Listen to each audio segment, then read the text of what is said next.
mismo punsoy expert yung nagbebenta. Hindi po pwedeng lalapit tayo sa mga tindera.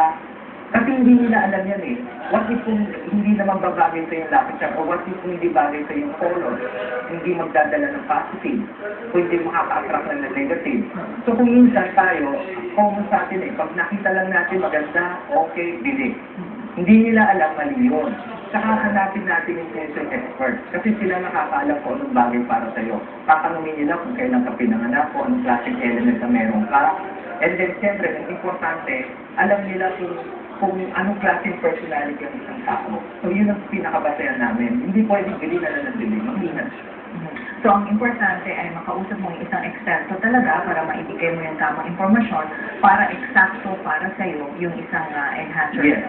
Pero mag-ingat dito pag bili ng lapid charm. Kapag ang lapid charm is sumasaginting o ang amount is 5,000, 10,000, wait, ingat lang. Kasi hindi po pwede ang lapid charm ganun kahalaga ang taas ng amount. Saka kung bibili tayo, kailangan may kapat tayong pera. Hindi po pwede binili natin, ilubos natin ng pera. Negative na kagad. While you can afford. Yes. So, maraming salamat. Thank you so Thank you much so for much. your time today. Let's again get back